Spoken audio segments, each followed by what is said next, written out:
Welcome to Darkwood Brew. I'm Eric Elnes, your host, and Darkwood Brew is that place where we combine ancient Christian mystical practice with modern interactive web technology, world-class jazz, arts, biblical scholarship, and well, you never know exactly what's going to happen at Darkwood Brew.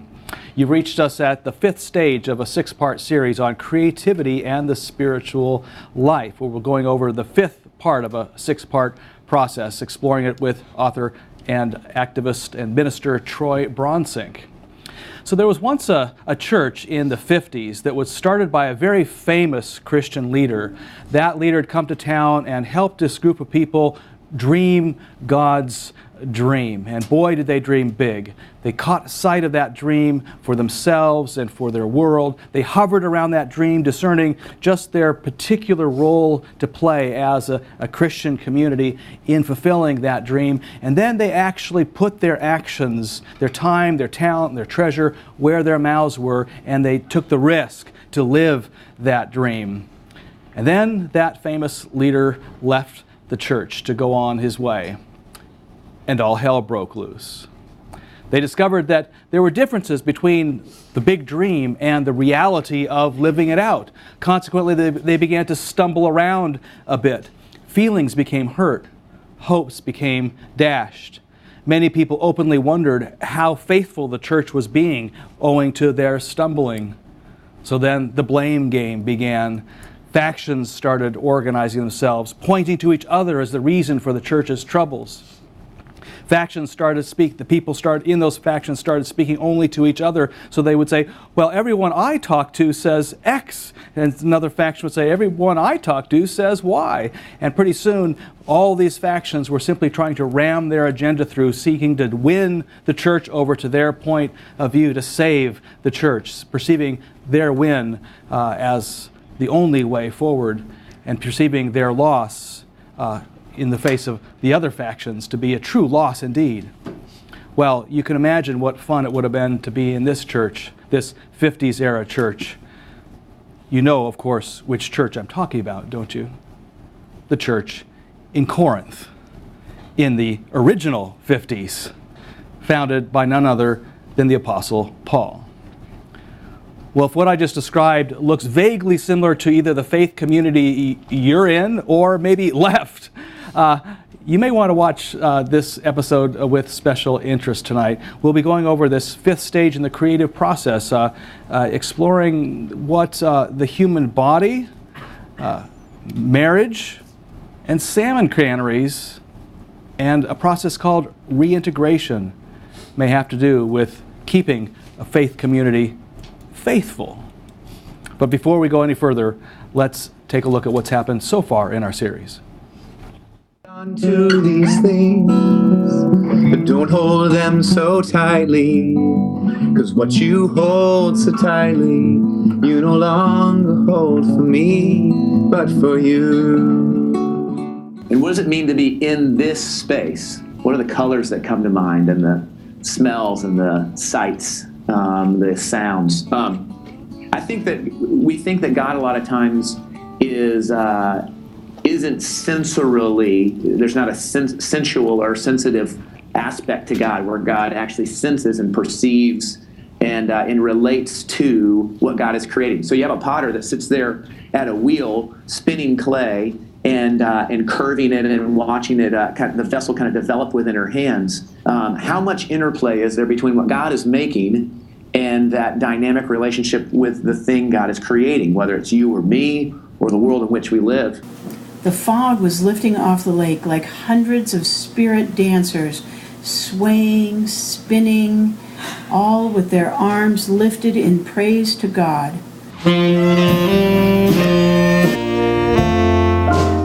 Troy, I wish I could share this birthday cake with you, but thanks for having a birthday, man. Yeah. There's a type of love that is intended for all creation, and we're actually doing exactly what's been intended. We're listening to one another. We're participating in this, and so to actually dream and go, what might we do together? Honey from the rock, with honey from the rock, honey from the rock of ages, honey from the rock.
Thank you, Brew's Brothers. Our Pneuma Divina is the central scripture passage that we hear 4 times during each episode. And during this first reading of the Pneuma Divina, just focus on the passage as a whole. Our first reader this evening is Kay Hughes, who is both a volunteer and financial supporter of Darkwood Brew, as well as a regular viewer and brewer with us. So let's give a listen to Kay. The passage this week is 1 Corinthians chapter 12, verses 12 through 19. Let's listen together. For just as the body is one and has many members, and all the members of the body, though many, are one body, so it is with Christ. For in the one Spirit we were all baptized into one body, Jews or Greeks, slaves or free, and we were all made to drink of one Spirit. Indeed, the body does not consist of one member, but of many. If the foot would say, "Because I am not a hand, I do not belong to the body," that would not make it any less part of a body. And if the ear would say, "Because I am not an eye, I do not belong to the body," that would not make it any less part of the body. If the whole body were an eye, where would the hearing be? If the whole body were hearing, where would the sense of smell be? But as it is, God arranged the members in the body, each one of them as he chose. If all were a single member, where would the body be? All right. Well, we'll be drilling down into that passage a little later on in the episode. But before we go further, we have a special announcement I promised actually for a couple of weeks. Want to let you know that Darkwood Brew, starting next year, will be involved in a major lay ministry project. A number of years ago, I ran into there was a gas station on the Mercer Island where I grew up that was a very special place. I've talked about it before. It's called Simba's Automotive. It actually still exists in Redmond, Washington. And this place was a place where if you brought your car in, your car was treated with such integrity and you were treated with such high respect that you almost wanted your car to be sick in order just to take it, to experience the Simba's treatment. And years ago, a friend asked one of the 2 brothers who owned the station, "What is it that makes you guys tick?" I mean, he wanted to know what gave him that spirit.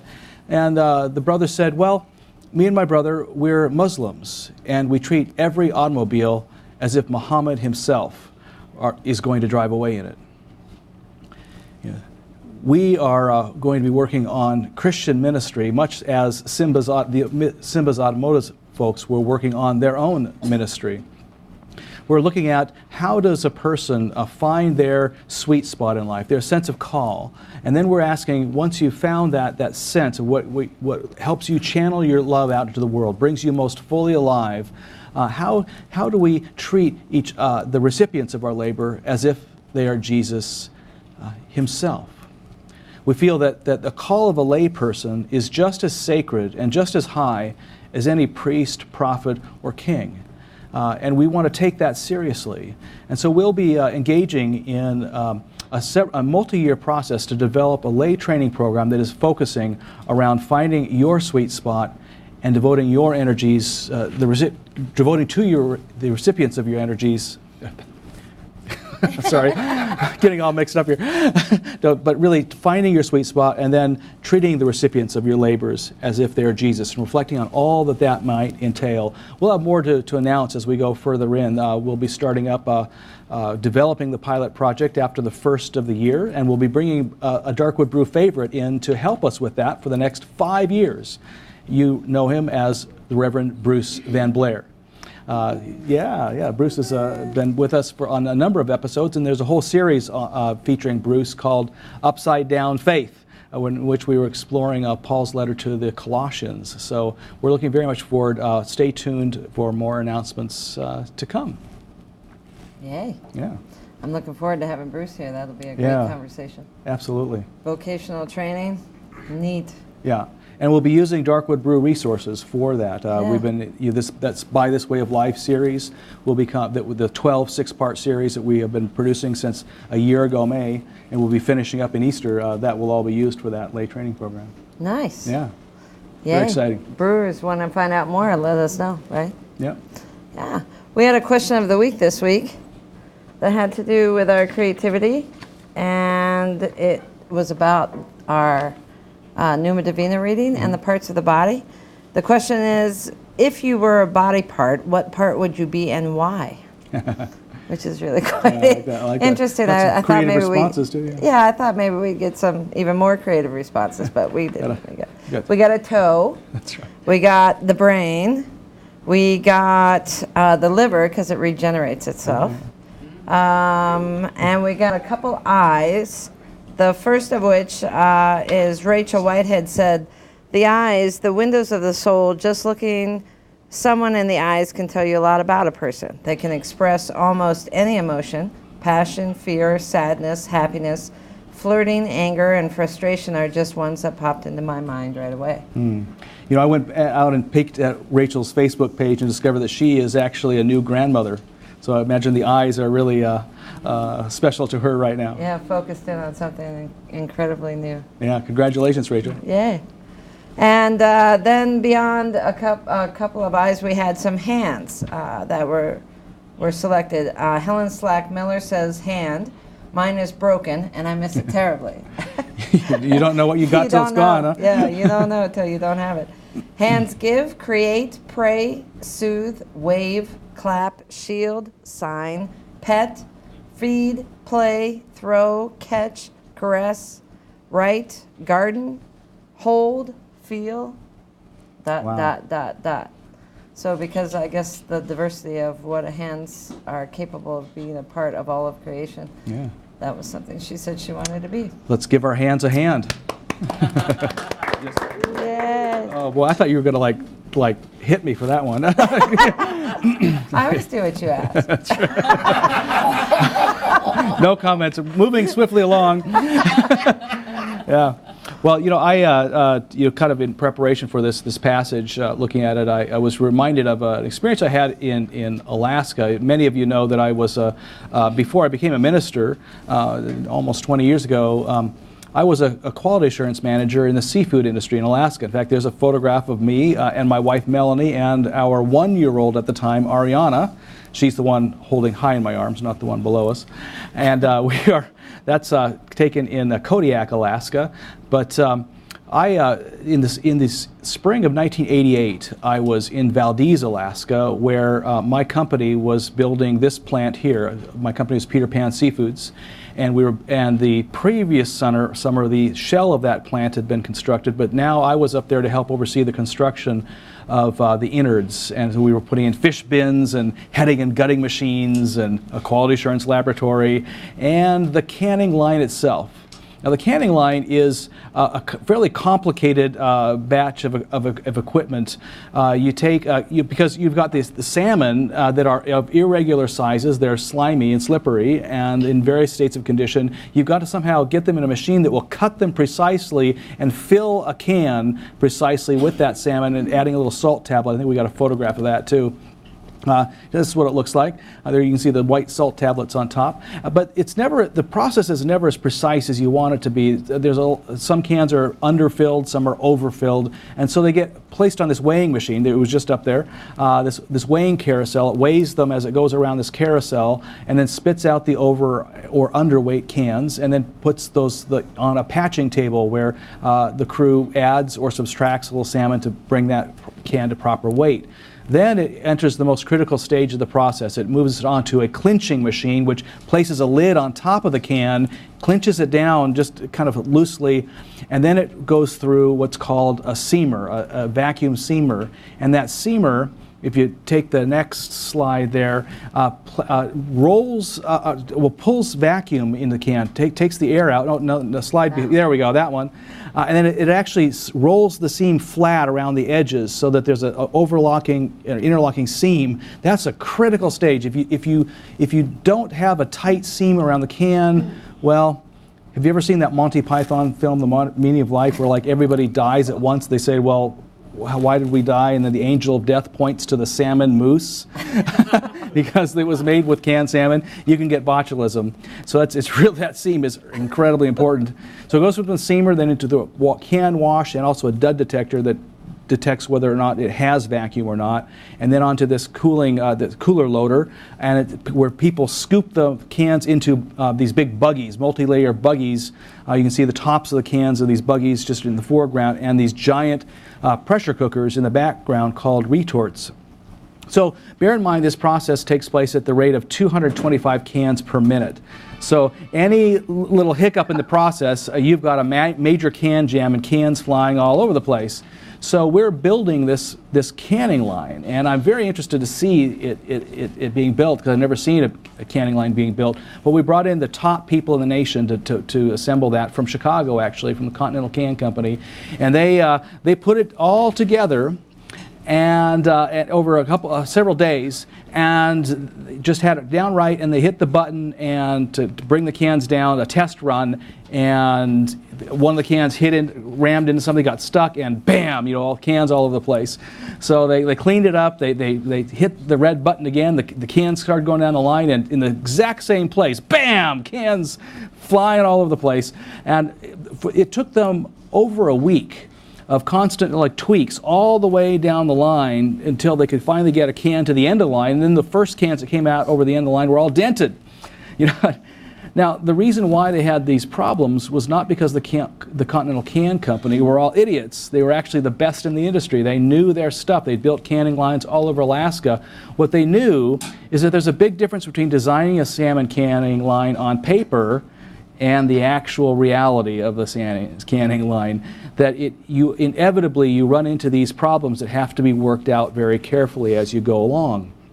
Well, relating this whole thing to the stages of our creative process that we've been going through this far, you could say that the dream was to can salmon. And then we hovered around this dream by bringing in those folks to carefully put together that salmon canning line.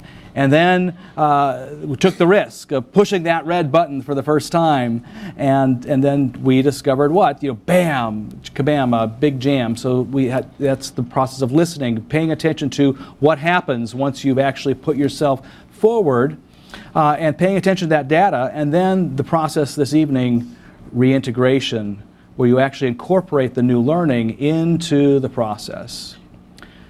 Now, the big lesson I learned that year in Alaska was that life oftentimes is a lot like, not like ready, aim, fire, but rather ready, fire, aim. That oftentimes you have to actually get a process going before you can actually steer it towards its target.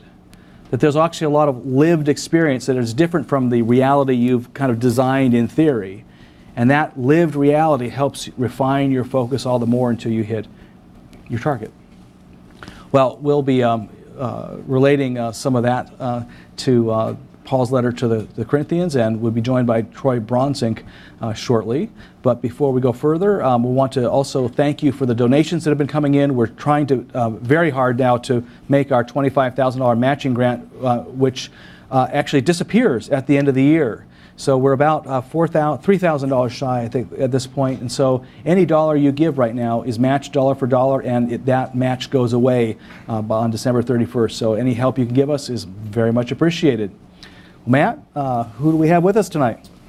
Well, the Brews brothers this evening are Ron Cooley on the guitar, Bob O'Bennett on the drums, and Clark Edson on the bass. A little later in the episode, we're going to do one of Ron's tunes, Ron's originals, called Samba These Days. And a little later than that, Bless the Lord, My Soul for Communion by Chuck Moronic. And we're not going to see Ron for a while. Why not? Well, he's getting ready to go out with fresh air to do the Mannheim Steamroller thing. Those of you on the West Coast, look out for Ron. He's coming your way for the next 2 months. All right. Cool, yeah. Well, we'll miss you, but I was telling him earlier, actually, in high school, I brought a date to a Mannheim Steamroller concert, and we're no longer together. So, but I can't blame them. All right. Let's take us into the episode.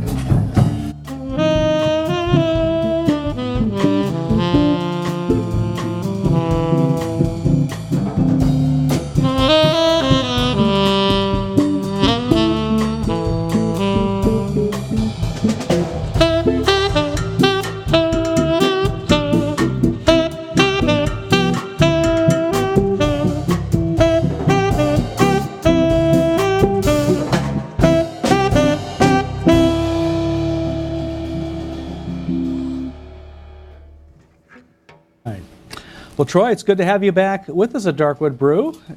Thanks. It's good to be with you. You're becoming a familiar face around here.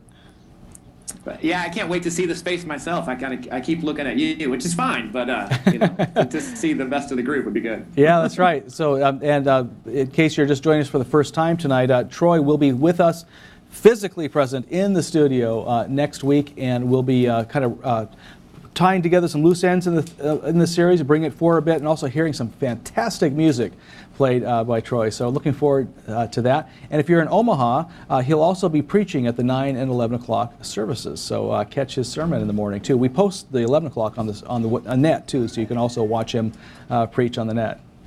Cool. So Troy, what can you tell us about reintegration?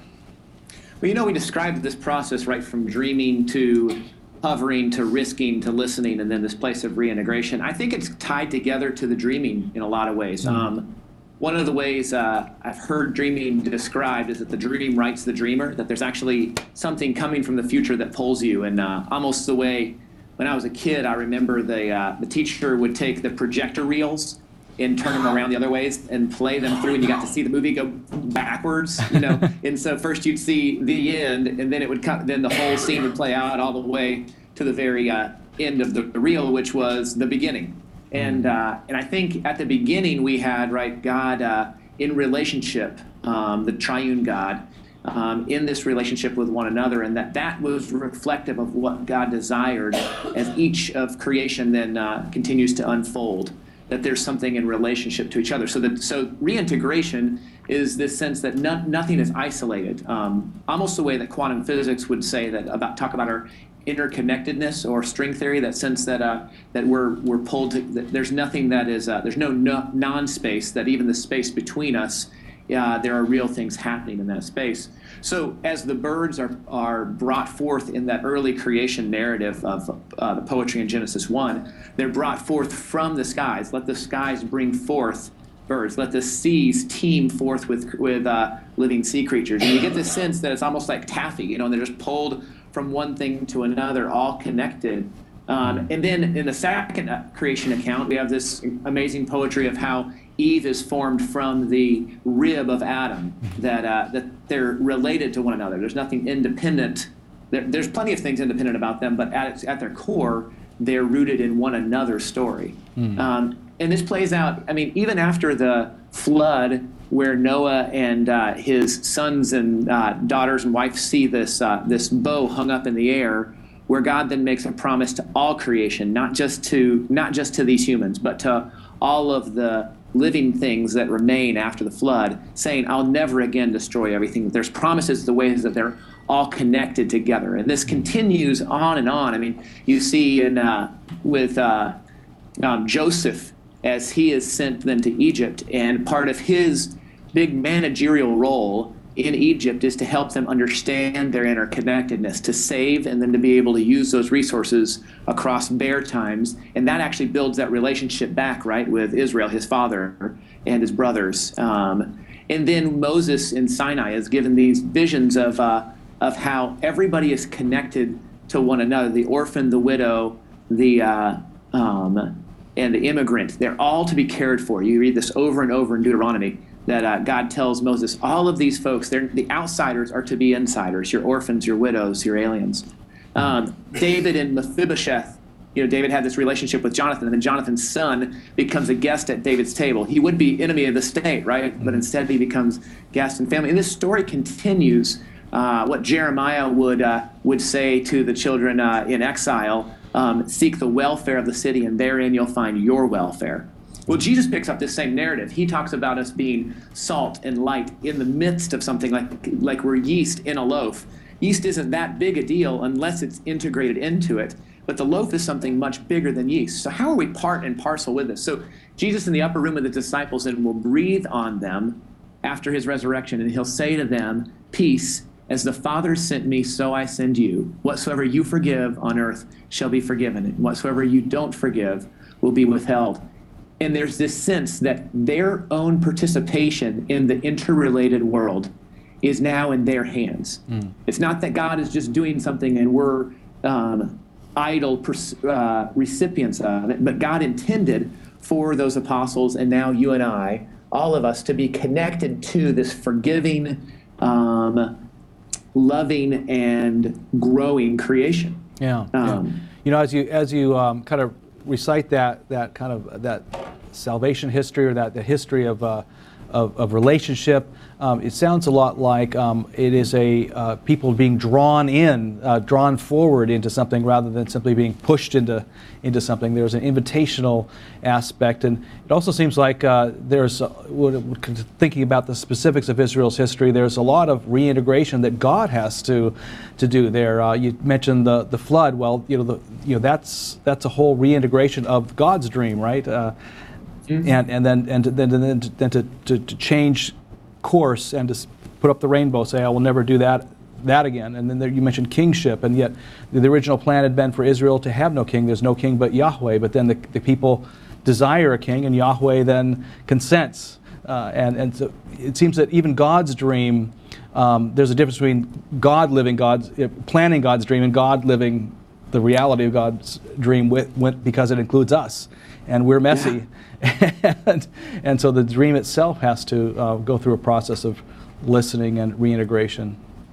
Yeah, and I think artists catch on to this because we've talked about this both at that hovering stage as well, and at that listening stage, the yes and, that's part of the improv work where you listen and then you respond and see how is that integrated and informed in this. My friend Dana Lupton is in Atlanta, and she with Leah and some other folks formed an organization called Moving in the Spirit. It is a dance company in Atlanta, and it began with children, young women and their children who were part of a homeless shelter in Southwest Atlanta, and over time they found a way to incorporate modern dance and other folks who were from other families into this modern dance company. And as they worked together, they would actually now these middle schoolers and high schoolers write their story and incorporate in their modern dance their own life story as they're telling a story as a dance company. And so there's so much work of this is what this one child experienced, and this is what this other child experienced, and they want to pull this together in this dance, and you have to begin to incorporate all of those pieces. Missiologists have kind of talked about the church having that type of relationship with our culture, that our host culture isn't something that we are separate from or we lord over, but we're in this parallel relationship with. And I think it was McLaren, but it may have been somebody earlier than that would coin the phrase, the church isn't the end user of the gospel. And in a lot of ways, good artists know how to give the beauty away and allow the right moment to shine, that right soloist, that right dancer, that right moment, that piece in a exhibit of many pieces. How do they shine and have their moment? And so often the church can be tempted to try to steal the moment because we're trying to push people into things, but that beauty can in fact draw folks into that, and we can openly go, how are we a part of this together with the community in which we live? Even in families, how are we a part of this together as a family? Yeah. So this is all sounding highly relational. Like this isn't just simply a we, them kind of thing, that you throw something out there and you kind of keep running it through, but actually you're talking about a process. You're talking about actually that the other is a participant, not simply a recipient. I think,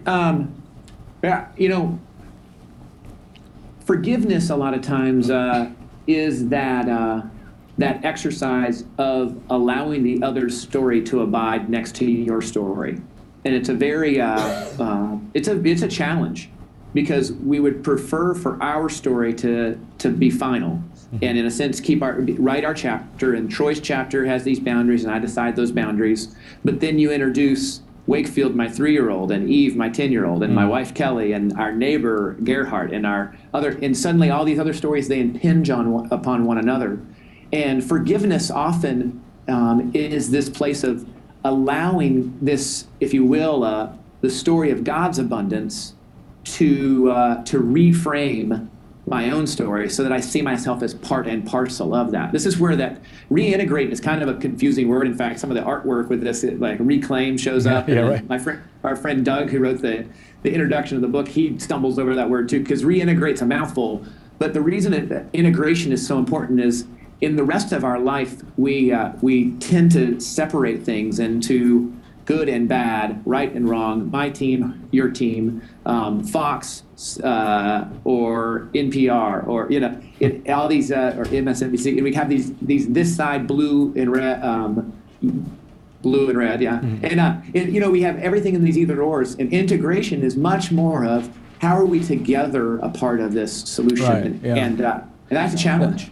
That reminds me a lot, in fact, you brought up your family and forgiveness, and that reminds me a lot of marriage. In fact, when I was in Valdez, Alaska, when I was talking about the cannery, just 4 months later, I got married for the first time, for the only time, and to my wife, Melanie, and then we moved to Princeton, New Jersey. Oh, there we are. There's me, the beardless wonder. Somebody this morning said, she looks exactly the same today as she did back in that wedding picture 25 years ago, and I look so much older. But in the life of there's the old guy, Melanie, the old guy now. But really, in the life of a marriage, I learned very fast that it's a process, kind of like starting a canning line. There's all kinds of difference between theory and reality as you get used to living with one another. And one of the things that both of us learned right away was that a marriage seems to almost give birth to something that's higher than itself. It's not simply a baby, but I mean, when you get married, you give birth to a marriage, and that you can't just simply live now with the expectation that your partner's role in that marriage is exclusively to serve your desires and interests, nor is your role to serve your partner's desires and interests exclusively, but rather you're both in the marriage to serve the marriage. And so when we come into conflict with each other, it's less about who is right and who is wrong, because there is really no winner in that kind of in a conflictual situation unless the marriage wins. If the marriage doesn't win as a whole, then neither side wins. And so you've got to constantly be listening and reintegrating the information and learning to adjust, but adjusting in light of the larger whole, not simply adjusting so that you get your way next time, or this time, but adjusting so that the marriage itself thrives and prospers. Mm-hmm. And I think I think you could say God's creative project as that kind of overarching piece. I don't think that us being God's commissioned artist and being God's created artwork, that those things need to be in conflict with one another, but instead they need to be more deeply integrated. That as my life is becoming, I discover God's hands all over it, and at the same time, my hands become more intentional in the act of becoming and how that's connected. And so not only am I integrated with other people, but I'm constantly thinking about that integration between my own space in life the space in which God is operating and living, and that mystical space. Scott Cairns is a great poet, and he writes about the noetic discipline, which is that Noetic, which is where the word soul comes from, and it's that place where we have the capacity to understand and commune with the divine. That's that same reintegrative lens. How are we together with God? Yeah. Well, we're actually, that's a perfect segue into our Pneuma Divina, continue our Pneuma Divina process this evening, Troy, and we'll come back to you after we move through that process. But we're going to hear the passage that you heard up front in the episode read 3 more times over the next several minutes. And this is a time to listen and be open to insight that you may reintegrate. It may change your understanding of the passage, or it may just change your understanding about a situation in your life that is involved in conflict right now. So we're going to put a little space between each reading, and we'll give you instructions for how to kind of come out the reading. But this first reading, simply listen to the passage and pay attention to what word or phrase sticks in your mind when the passage is read. Just whatever word or phrase, when you find that, then simply turn that word or phrase in your mind, thinking about every possible life situation that word or phrase may be touching right now.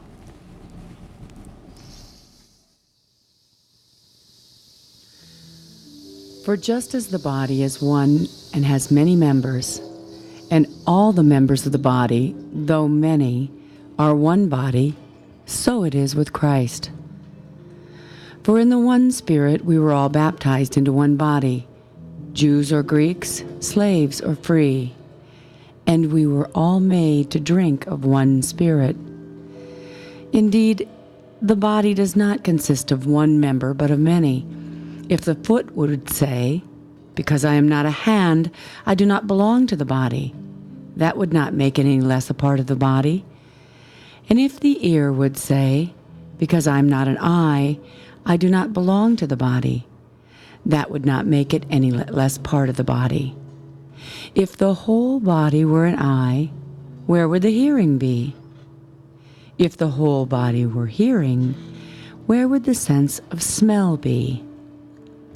But as it is, God arranged the members in the body, each one of them as He chose. If all were a single member, where would the body be?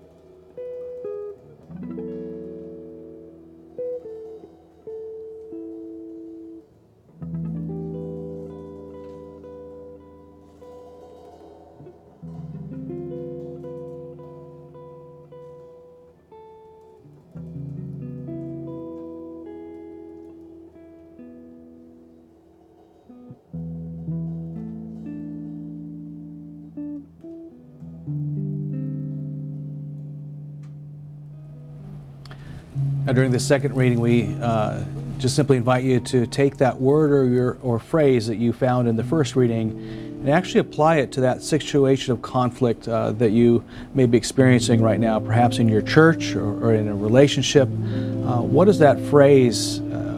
How does it challenge the situation? How does it offer an invitation within it?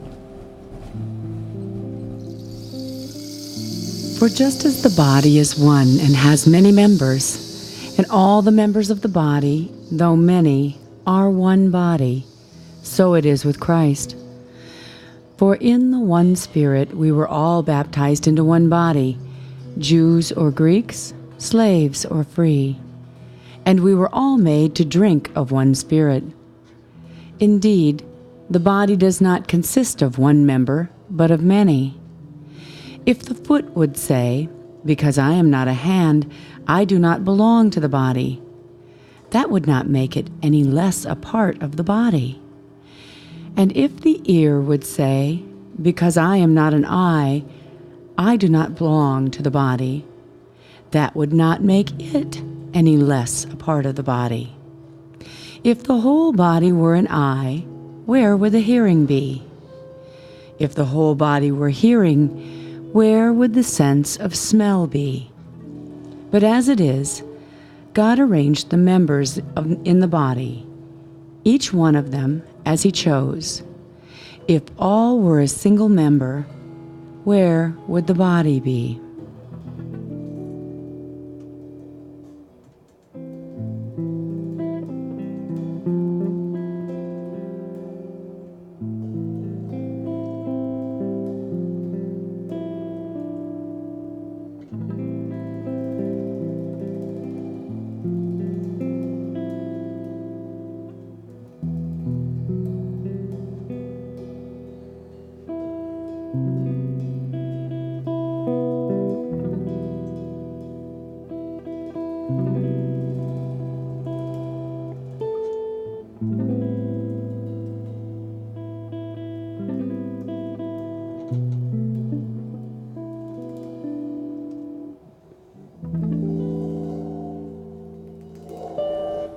For this fourth and final reading, we invite you simply to let go of all of this and rest in God's presence. If you can let go and surrender into that peace and that calm, then gently bring that situation of conflict into the heart of that presence. For just as the body is one and has many members, and all the members of the body, though many, are one body, so it is with Christ. For in the one Spirit we were all baptized into one body, Jews or Greeks, slaves or free, and we were all made to drink of one Spirit. Indeed, the body does not consist of one member, but of many. If the foot would say, "Because I am not a hand, I do not belong to the body," that would not make it any less a part of the body. And if the ear would say, "Because I am not an eye, I do not belong to the body," that would not make it any less a part of the body. If the whole body were an eye, where would the hearing be? If the whole body were hearing, where would the sense of smell be? But as it is, God arranged the members in the body, each one of them as He chose. If all were a single member, where would the body be?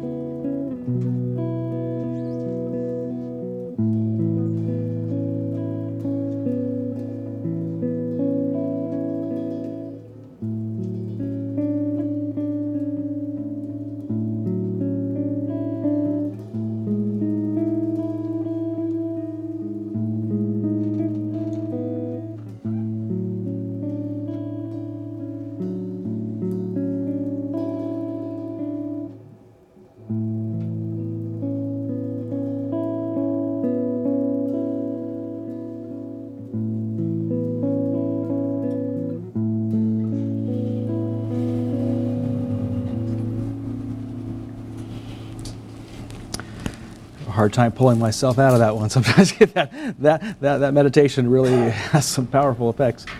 Well, if you're feeling like I am, maybe you want to continue in the mode you were in. We're going to allow you to do that, to provide that opportunity during our musical features. So as the music plays, you may want to continue the conversation sparked within you.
We're going to take a look at, before going back to Troy, a video that Troy created recently that was an exercise about relating the church to the body of Christ. So I'd hope to do this with a few more artists that are part of our church that put this together, but we wanted to get it out to you this weekend. This is a piece that was put together, kind of a reflection on the body of Christ. We began with some map pieces, and we actually built a skeleton. One of the weirdest things when we talk about the body of Christ, we don't actually think that there's an actual body. But Christ had a skeleton, and there's here's a little intestinal tract, and for some reason Tennessee and Kentucky's connected in there. I don't know why. But on top of then this map of the body of Christ, we built a stained glass piece, and the stained glass sits over it. And we asked folks from the church community to write their names and the names of folks they know over the course of their life, friends that have been influences that are part of the body of Christ, folks that are working overseas, other folks in our neighborhood that aren't even necessarily part of our, that are working overseas, other folks in our neighborhood that aren't even necessarily part of our church community, but who are Jesus followers, who are part of this body. And we wanted to represent how is it that we see through each other to see the body of Christ. How do we represent the body of Christ together? Yeah, come a little closer and I'll show you a couple of the pieces here. Here you can see where this stained glass paper material is used, and right on there are people's names, different folks that they named. And then under here you can actually see the work, pieces of the body. Here's, I guess, a bird cage inside the rib cage, that kind of stuff. So as we're talking this week about the body of Christ and the ways we're integrated together, here you can see a bunch of artwork of people that have done that work together. So there you go. Well, Troy, that was a pretty neat project there. What was the response of your people who participated in it? We did it during the worship gathering. And so first we have a curator's night kind of on a monthly basis where we're working on the themes that are going on in our congregation. And so we've been working on mapping. So that night is when we kind of mapped the body out. And so different people worked on the crafting of that and put that together. And then during our worship gathering, the stained glass pieces were there for folks during the worship gathering to write the names of folks. And there was a pretty big response, the kind of the connecting the dots, that integration, strangely enough, when you can integrate or reintegrate those other parts of your life into the worship gathering, these folks you know, or these connections you have, and bring them to the present in that moment, a lot of times it can kind of make things click for folks. And so it had that kind of experience, I think, there. I didn't make most of that art. Most of that was other folks in our community that should have been the ones to present it. I wish they could have, because there's some great artists I work with. So. Yeah, it's wonderful. I like that idea of putting all those different names on there. It seems like oftentimes in church life, especially when a church is actually stepping out and trying to live the dream, God's dream for the world in some way, and they run into those inevitable kind of like canning line problems, where dream and reality don't necessarily mesh exactly as indicated. You kind of get these groups that start grumbling, and especially you get very small groups of individuals that then suddenly the whole church becomes obsessed with. Somebody who's grumbling, I don't want this kind of worship service, or I don't want this, and I'm going to stop pledging, and I'm going to da-da-da. And suddenly the whole community is focused around one or a very small group of individuals. Well, what do we do? How do we please them? How do we get them back into the fold or whatever? And just being able to see all the names on the sheet is kind of a helpful reminder that the church is more than just the one or two people who are complaining there, or who are upset with something. That there's actually a whole body there. I was kind of more awakened to that it's the passage, the word or phrase that stuck out for me was that very final one. If all were a single member, where would the body be? And you can take that quite literally. If all were a single member of a church, where would the body of Christ be then? Yeah, what stuck out to me was the whole body, and similarly, because all of those different senses, the perceiving and creating aptitudes that belong to a whole body, if you lose those, we call them losing those faculties, right? If you lose those faculties, then the other senses sometimes kind of make up for it. But it's a real challenge, and so the body of a faith community has that similar multiple faculties that we can draw upon, and then the global body of the church, the wisdom that comes from churches in other contexts, other continents, other socioeconomic situations, and how we're part of that body is really important. Listening to those creeds from churches in Africa right now, and listening to the prayer life of the Chinese church and the Korean church, and like those disciplines are, even if you're in a variety of different, between just ecumenical work between Pentecostal and Reformed churches, and all of that shared wisdom, how do those wisdoms and traditions influence one another in the way that our body, we hope, would influence one another? That what's coming in my eye has something to do, it matches up with what's coming in and is translated by my brain's interpretation of the hammers hitting the drum of my ear, and all of that work. How does it all integrate the whole? Yeah.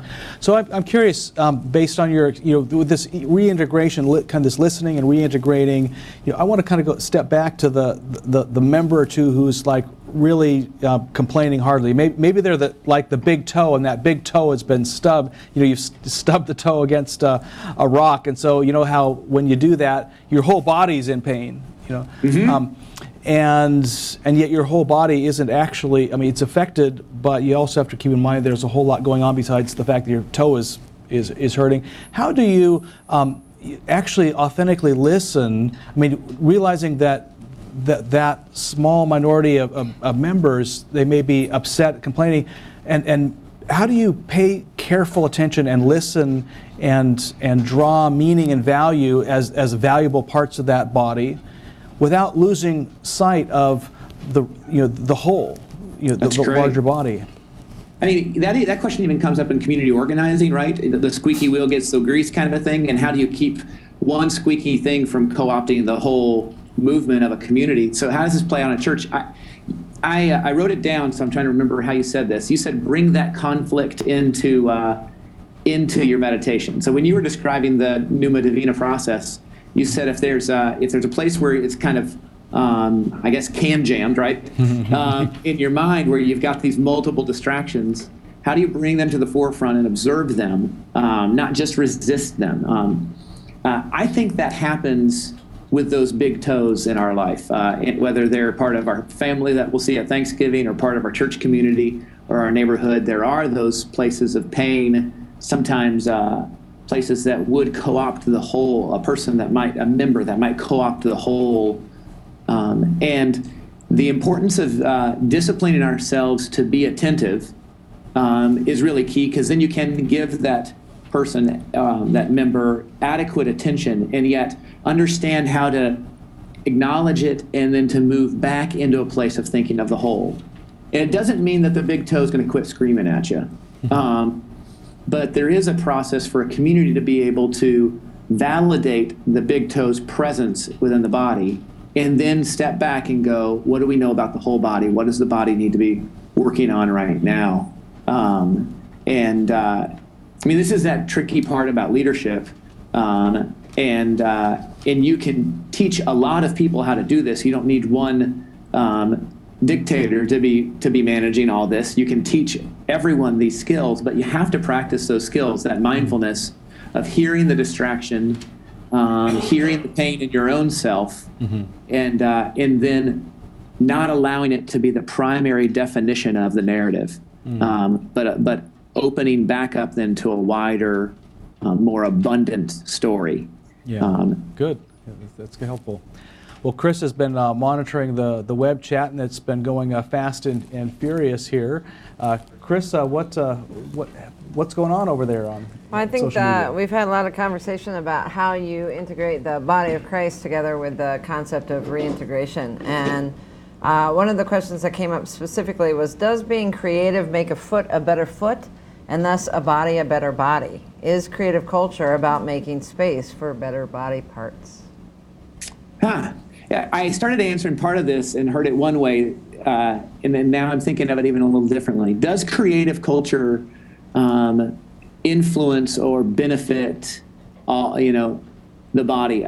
Sometimes this is heard this way. As a curator for worship in a congregation, I see this, but also as a guest speaker at places where you're talking about arts and creativity. You've got somebody who says, I don't have a creative bone in my body. No pun intended. I mean, it totally works with it. But there's no member of me that is creative, and therefore, am I adequate inside the body if the body is emphasizing creativity? And I mean, to that, I do think John O'Donohue would talk about this, and he would say that all of us are born as artists in two ways. One, we're all ex-kids. We all have an imagination. And two, we all move from design in our mind to a real life experience. We all do decide how to fix that bowl of cereal. So we all, in a certain way, we do create things, and our imagination is or isn't connected to that creative piece. So I do think different members of the body can benefit from understanding their imagination, developing their imagination, seeing how it plays a role in their relationships, in their own visions, where there are can jams in their life because they aren't able to access or freely allow that imagination to run. And I think creative individuals can help the community in that way. We can help one another. Yeah. I know in my experience where creativity in a church runs flat is when everybody says basically, okay, now let's all be creative together. That to me, that kills creativity right from the start. But I think a lot of people who say they don't have a creative bone in their body just aren't thinking of creativity organically enough. It's not just a special thing where you're going to like fly feathers in the air and dance around or something. Creativity is so much more organic to our everyday life. To me, I would start with a person who says, I don't have a creative bone in my body, and say, well, how many bad ideas can you think of? Because a lot of creativity actually has to do with coming up with enough bad ideas that then lead you to the good one. It's That's about, cool. That's good. and I think that a lot of times people say, I don't have a creative bone in my body because they're afraid, because they keep coming up with what they consider to be ideas that don't work or don't. But that's what you have to do. You have to actually go through 9 bad ideas before you find that one thing that represents that out of the box kind of new approach to a situation. Well, and insofar as somebody can work through those bad ideas and become a person that's free with their ideas, then they're able to withstand the pain of the big toe and not immediately try to fix it, or immediately be offended by that big toe talking about its pain. I think a lot of times the ways that micro and macro meet each other is a curious or interesting way of thinking about integration. And a lot of folks, I mean, when you look at folks who have withstood a lot of pain, like the Nelson Mandelas in the world, that they're able to do that integrative work within themselves, and that manifests itself then in the larger whole because they become more integrative as they work with others. And so if your congregation is a place where there are those squeaky wheels that are taking over the vision, if you will, or kind of creating these can jams that are leading you off course, one of the best antidotes to that is working on your own ability to integrate those distracting, self-defeating parts in your own life. How do you understand them and see them as part of your whole self?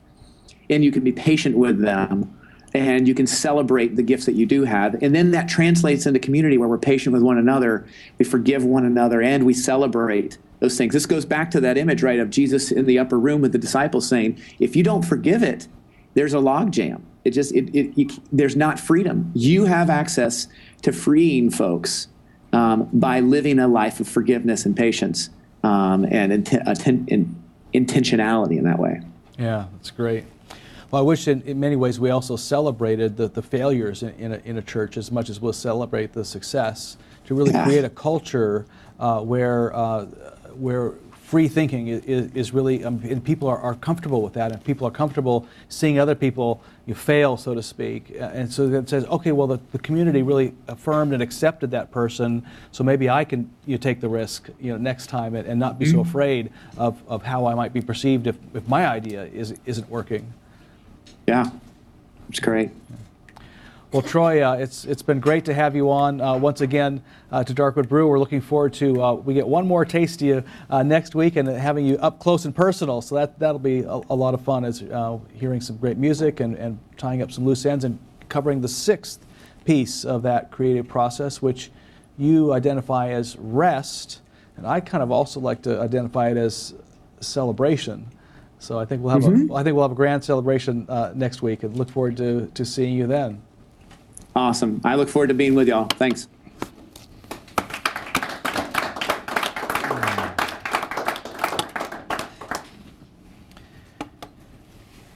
You know, I think that oftentimes in church life, when people get disgruntled, you know, they kind of come back to, you know, if you're going to then ask somebody to give of your time and your talent or your treasure, they're going to say, well, what's the church done for me lately? I don't see anything. You know, and you know, to me, it's not about, you know, if we're going to take this body seriously, none of us should be asking, what is the church or my faith community done for me lately?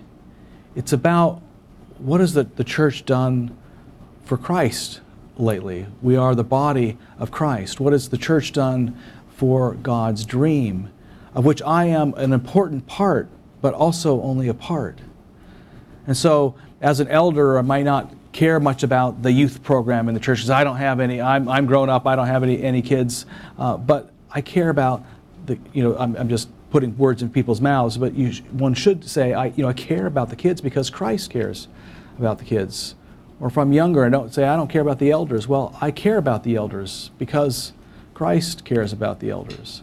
Or I don't like this kind of worship style or this kind of worship style. But we can all affirm that Christ cares about people worshiping full-bloodedly, wholeheartedly. It's not about what has the church done for me, it's what has church done for the body in the world. You know, this last week I was looking at images, some images of old church cathedrals. You know, some of these great cathedrals in Europe, for instance, were, you know, they were built in the 10th century, 11th century, 12th century, and they still stand today as proudly and as beautifully as they did back when they were created.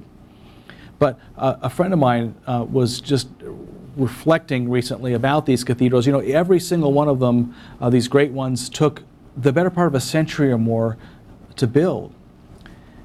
And you know, the realization that the people who are actually building the cathedral, giving of either their time or their talent or their treasure to build those cathedrals throughout most of the cathedral's construction, actually knew right away, right from the start, that they would never live to see the day when they could actually worship in that sacred space. And so when people came asking them of their time or their talent or their treasure, they weren't asking, well, what's in it for me? They were asking, what's in it for my grandchildren? What's in it for God's dream? Because they gave of that time, that talent, and that treasure, God's dream became God's reality in the world. And they joined into the body of Christ, not simply with each other as the body, but with the future generations who would come after them, all one body, finding that sense, God's dream, hovering around God's dream to find their place within it, and then taking the risk to actually act on that great dream, and then to stumble around a bit, listening, reintegrating the new information, ready, fire, aim. Well, at Darkwood Brew, every week we bring the episode to a conclusion in the most sacred act within the Christian faith, communion.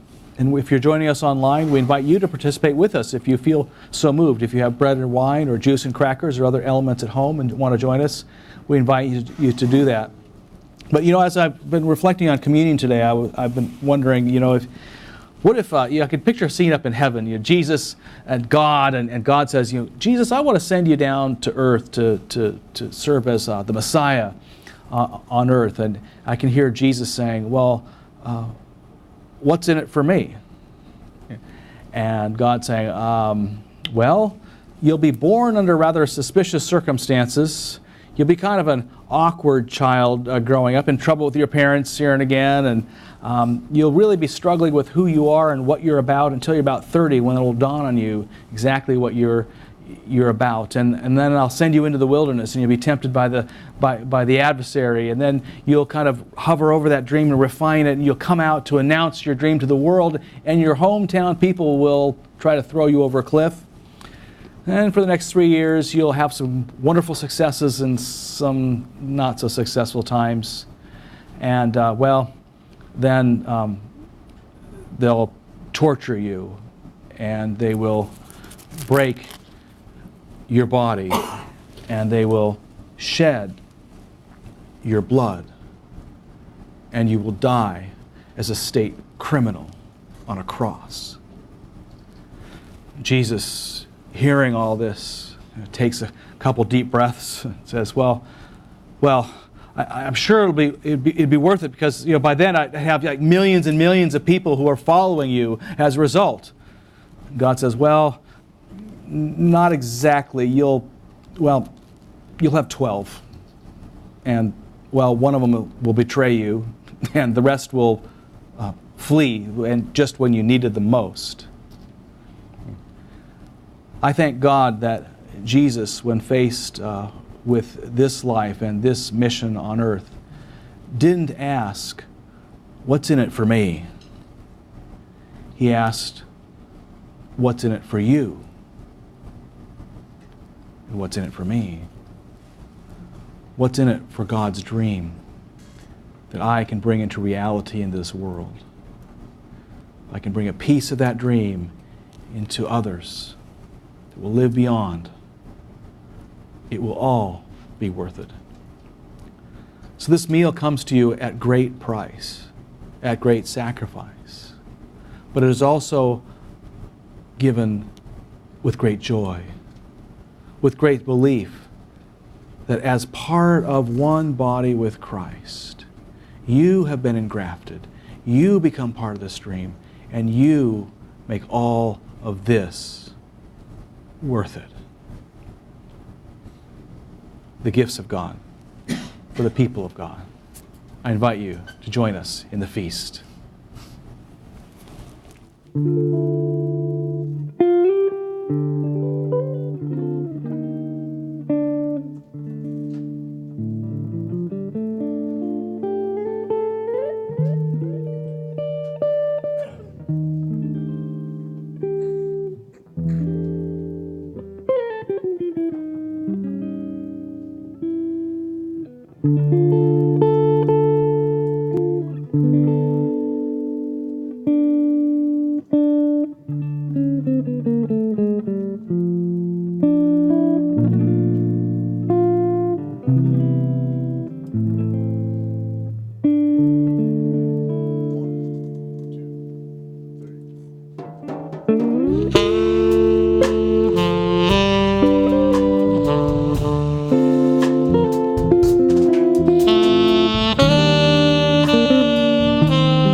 Guard My Soul by Chuck Moronic.